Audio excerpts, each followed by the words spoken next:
is that sex is without a doubt important, but we believe in waiting for sex until marriage. I say in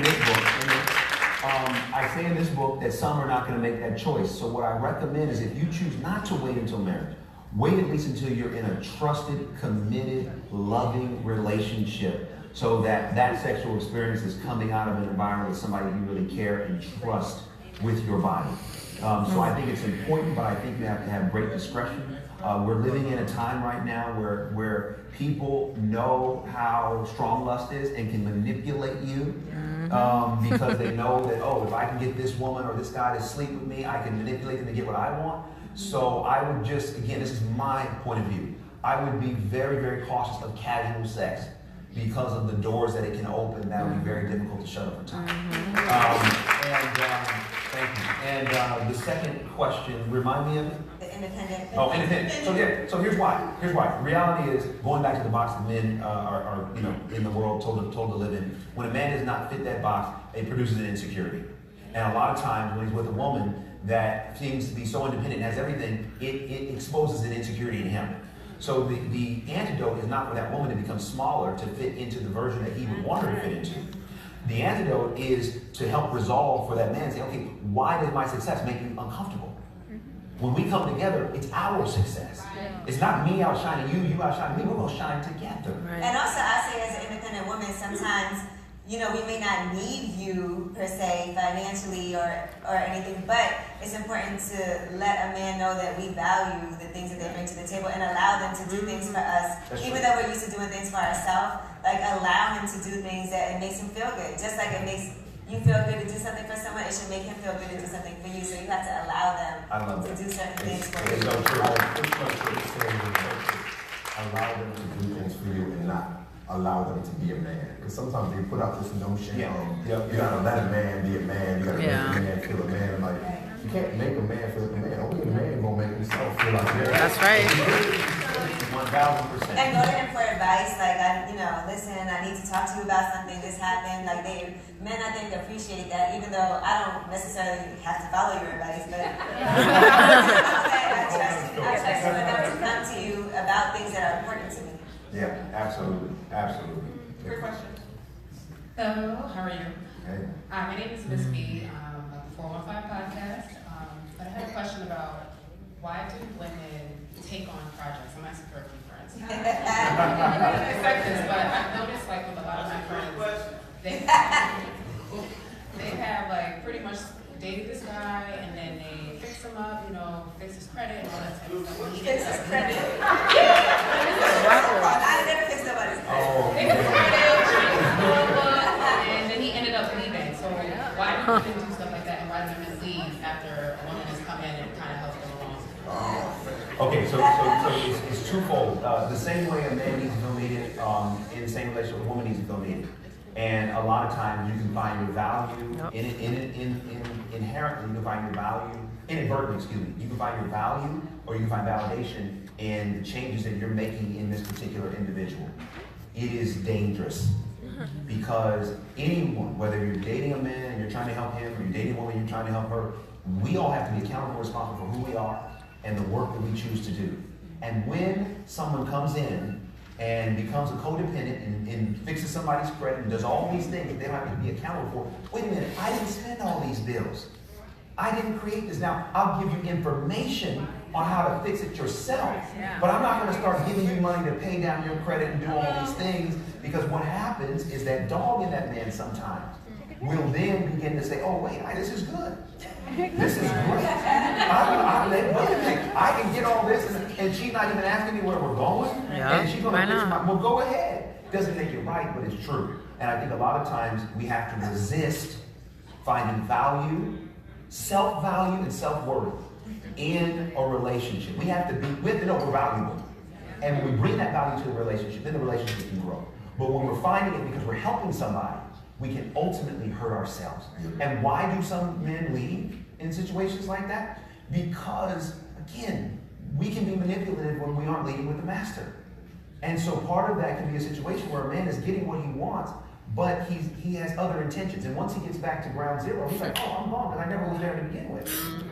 It doesn't make it right, but it's true. So this is why I wanted to write the book, to give information to say, if you've been in that situation, don't put yourself in that situation again. You don't have to be in that situation. Right. Ask the questions early. Get a sense of, is he doing his work or is he not? Watch those red flags. Watch the red flags. Don't turn them into white flags in your mind. They're red. All right? So that you don't find yourself on the receiving end of the pain of him leaving in a situation like that.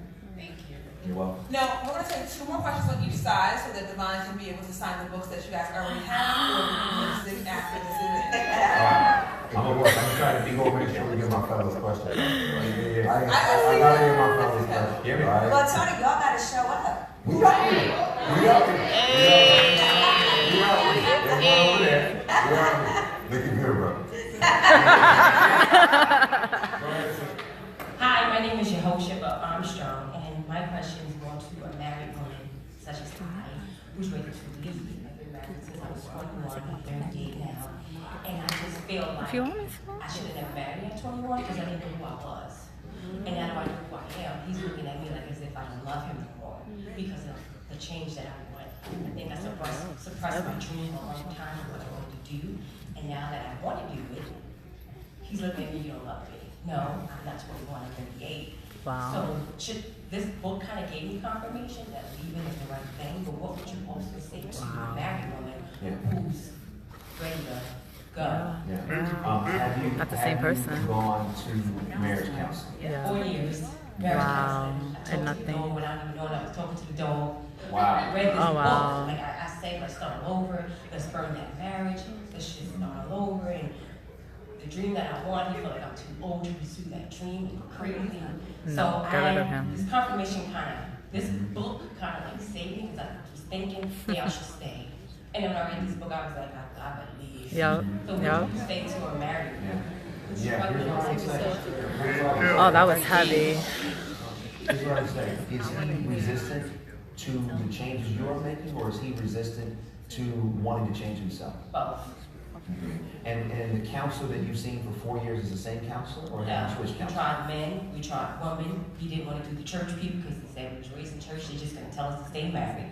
Then we tried the African American woman, the African American man, Caucasian. We tried everything. I don't know, it's maybe because our childhood hurt, the childhood hurt he had and I had, it's just too much to save it. I need a But break. I'm ready to go. I need to break. Have you expressed this to him? Yeah. Where you are, and what does he say? He, at one point, he gives me that, all right, we're gonna fix it, and then he does, it go back to what he does. Here's what I would recommend. I would recommend you getting him a copy of the book and you guys reading it. Yes. And you telling him what you just told all of us. Yeah. I love you. I want to make this work. I have read this book and I feel like maybe we have to separate. Maybe it's time to go. Before I make a move, I want you to read this. I want us to read this together. And I want us together as a husband and wife figure out what we're supposed to do. Part of the thing I would encourage you is that sometimes you can marry, when you're young, you look back and say, why did I do that? You regret. What I know is that all of these things will work for your good. All of these things will help you go where it is you need to go. But before making a decision to step out of your marriage, the same clarity you feel like you have, bring that to him. Okay. And both of you, as you go through this, as you talk through this, also go before God and seek his will. Amen. And ask him, what does he want and what is his intention for this marriage? Because both of you may be at the end of it, but you do not want to make a move without him. Both of you. And I hope you pursue your dreams still. Oh yeah. Good evening to you all. My name is Vanity. You know who my mom named me after. So I'm 28, and Vanity 6 from Action Jackson, by the way. But I'm 28. I know I probably look younger, but I've realized I've been hurt repeatedly. So no, I didn't mean that in an arrogant way. I'm sorry. Some people think I'm 16, but I've been hurt like repeatedly. Yeah, icebreaker, I'm right? 28, and now I realize that I've poured into a lot of people without pouring into myself. Not a lot of people, but what I mean is like dating or being in relationships and constantly being hurt. So my question is, as I am finding myself, how do I protect my heart while I'm vulnerable? Yeah. Here's how Oh, okay. First of all, you know, I want what you're saying. I think there's so many people here that relate to it. That are in a tremendous amount of pain. Oh, okay. Got it. From so many different situations. So Cool, I'm gonna read I this just want to validate and let you know you're not crazy. To feel how you feel relative to what you've gone through. Because sometimes, you know, people want to make you think, oh, you should be over there. Well, what do you mean? You didn't go through it. What do you mean? I'll see how much I can tell them, girl. No, I'm still breathing because it hurts. So however you feel relative to the pain that you've gone through, I want you to feel affirmed in how you feel, and don't let anyone make you feel differently or rush beyond an emotional place when you're not ready.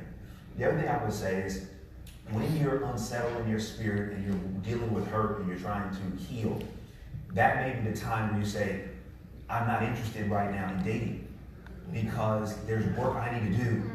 I need to heal a little bit more. And sometimes it's very hard to heal and look at the same time. It's very hard to do that. So sometimes, like, you know what? I just need to take a little bit of time for myself to get back to a place where I feel whole enough to then date and open myself up to be loved and to love. It is okay to say, you know what? I'm not there yet. Yep. I'm not there. I'll be there one day, but right now I'm too hurt to worry about loving someone or even getting love from someone. I just need to take time for myself. I need to take time with, with my family, with my friends, with God. That is an okay thing to do. And at 28, take the time that you need to feel better about what's going on and heal from the previous wounds. And I guarantee you, you'll make stronger decisions, you'll make better decisions, and you'll do it from a place of wholeness, not of brokenness. Amen. Real quick, I just have a request. So I'm at a church at Central Family Life Center in Staten Island, and we have a fatherhood initiative program, and we would love to have you. Who is your publicist so I can reach out? He's here. Where's the clarion? Where? Bam.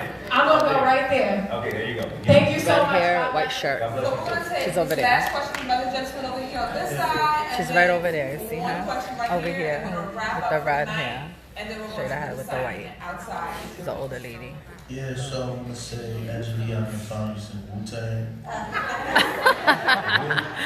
I wanna say, Devon, I met you at the Devon. Sister Circle. Oh, right on. I'm really with your work. Yeah. But I wanna say, like, look, I'm from this neighborhood, so welcome to Harlem. Thank you. Thank you. And when I walk out this building, I'm not meeting a woman that make over 100,000 a year. I'm meeting the average girl on my level. And what I realize is why I gotta think like I'm lame, but I like a boss to get these women on my level. It's like when I'm a real guy, stand up, they can't identify. But these are the men Or that when are I out here. Oh, I'm struggling, I don't got it. They go hard for me. So what I'm saying, this is a different angle from the book. I can't. I mean, I put him on the spot, brother, but I know you got me.